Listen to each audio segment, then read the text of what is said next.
जिस बुलेटिन में आपका स्वागत है, मैं हूं आपके साथ अभिलाषा गर्ग। एक नजर हेडलाइंस पर। मन की बात कार्यक्रम का 129वां संस्करण। प्रधानमंत्री ने कहा, वर्ष 2026 में देश नए संकल्पों के साथ आगे बढ़ने को है तैयार। युवा शक्ति को बताया देश की सबसे बड़ी ताकत।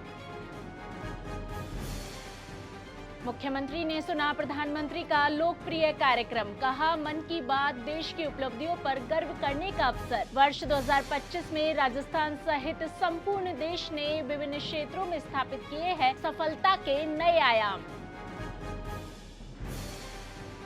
नागरिक उड्डयन के क्षेत्र में राजस्थान की नई उड़ान। एविएशन हब बनने की ओर अग्रसर है राजस्थान। ग्रीनफील्ड एयरपोर्ट परियोजना और विस्तृत हवाई नेटवर्क से मिल रही है प्रदेश के विकास को गति।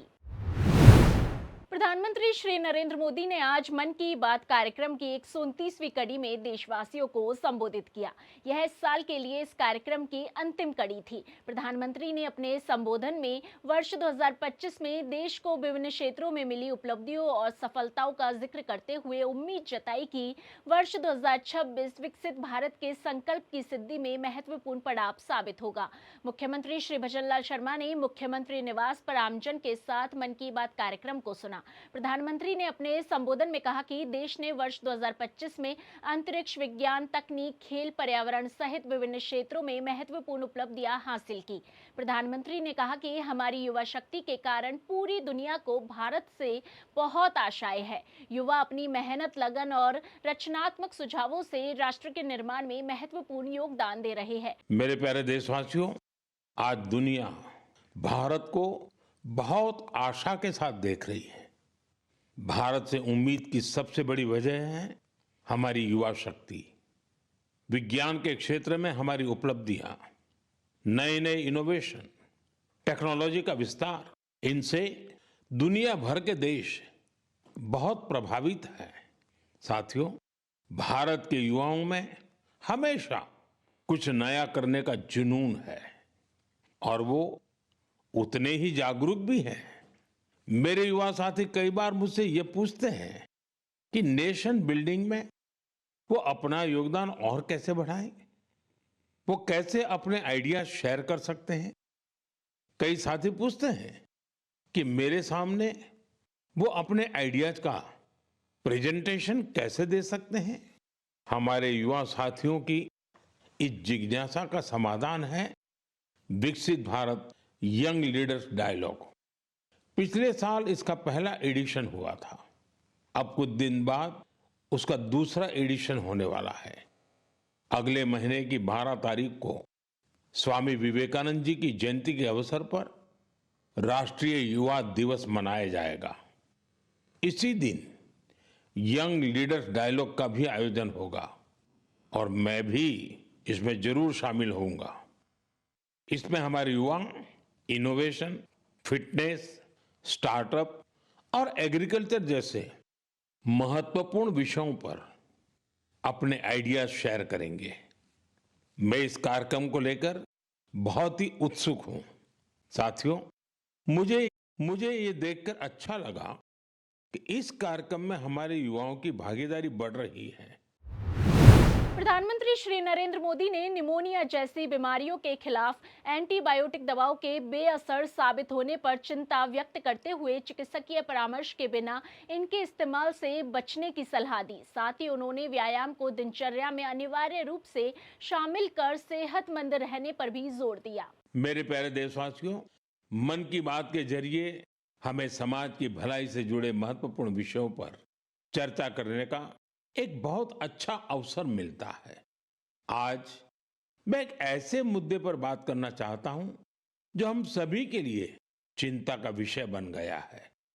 आईसीएमआर यानी Indian council of medical research ने हाल ही में एक रिपोर्ट जारी की है।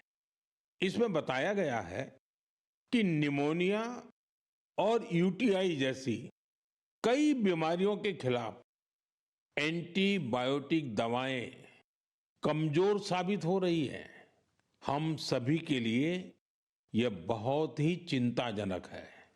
रिपोर्ट के मुताबिक इसका एक बड़ा कारण लोगों द्वारा बिना सोचे समझे एंटीबायोटिक दवाओं का सेवन है। एंटीबायोटिक ऐसी दवाएं नहीं हैं जिन्हें यूं ही ले लिया जाए।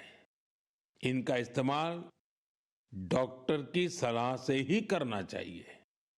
आजकल लोग यह मानने लगे हैं कि बस एक गोली ले लो, हर तकलीफ दूर हो जाएगी।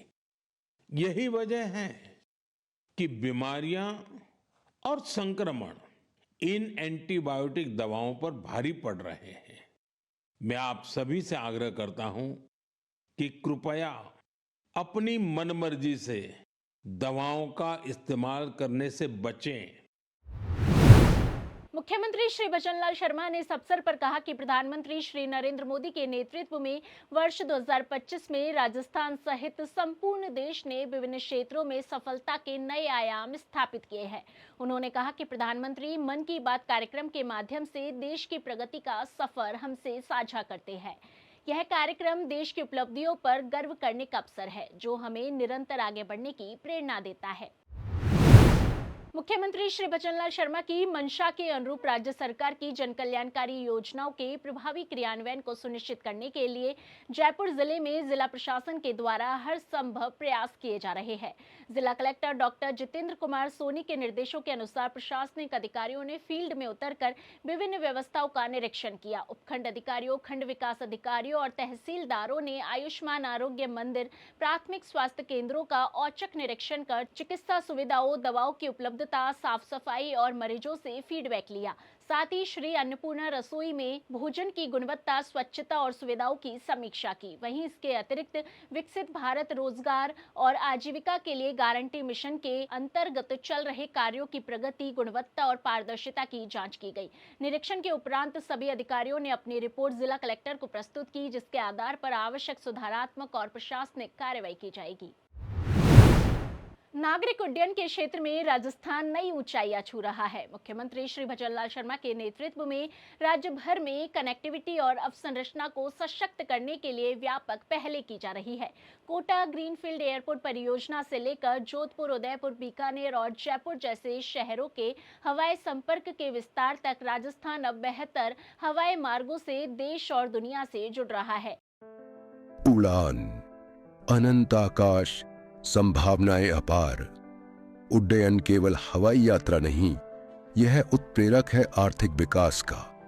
यह अनिवार्य अंग है आधुनिक भारत का, जो राज्यों, शहरों, लोगों, संस्कृतियों और अवसरों को जोड़कर निर्माण करता है एक एकीकृत और सशक्त राष्ट्र का। प्रधानमंत्री श्री नरेंद्र मोदी के कुशल नेतृत्व में मुख्यमंत्री श्री भजनलाल शर्मा राजस्थान में हवाई परिवहन तंत्र को सुदृढ़ बनाने के लिए बेहतर कनेक्टिविटी और आधुनिक एविएशन इंफ्रास्ट्रक्चर निर्माण के लिए है प्रतिबद्ध। राज्य में नागरिक उड्डयन को बढ़ावा देने के लिए अधिसूचित की गई हैं राजस्थान नागरिक उड्डयन नीति 2024 और फ्लाइंग प्रशिक्षण संस्थानों की स्थापना हेतु तथा एरो स्पोर्ट्स गतिविधियों के लिए भूमि आवंटन की प्रक्रिया। एक महत्वपूर्ण पहल है कोटा ग्रीनफील्ड हवाई अड्डा परियोजना, जिसमें लगभग 440 हेक्टेयर भूमि में निर्मित किया जा रहा है एक आधुनिक एयरपोर्ट। प्रमुख शहरों के बीच अंतर्देशीय हवाई संपर्क को सुदृढ़ करने के लिए जयपुर से उदयपुर, श्रीगंगानगर, बीकानेर और जैसलमेर को छोटे विमानों के माध्यम से जोड़ने का प्रयोजन है प्रक्रियाधीन। देश को कुशल पायलट्स देने हेतु किशनगढ़ और हमीरगढ़ भीलवाड़ा में निजी फ्लाइंग प्रशिक्षण संस्थान किए गए हैं स्थापित। 5 हवाई पट्टियों पर निजी फ्लाइंग प्रशिक्षण संस्थानों की स्थापना हेतु लीज एग्रीमेंट एवं ग्राउंडिंग कार्य प्रारंभ। उदयपुर एयरपोर्ट के विस्तार एवं उत्तरलाई बाड़मेर एयरपोर्ट पर सिविल एनक्लेव के निर्माण हेतु कार्यवाही है प्रक्रियाधीन। जयपुर हवाई अड्डे पर किया जा रहा है आधुनिकता व हेरिटेज का समन्वय लिए हुए एक नए स्टेट हैंगर और वीआईपी परिसर का निर्माण। इस प्रकार प्रगति को मिल रही नई उड़ान, नव उत्थान, नई पहचान।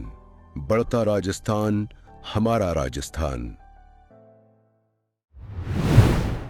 जिस बुलेटिन में आज के लिए इतना ही, फिर होगी आपसे मुलाकात। तब तक के लिए नमस्कार।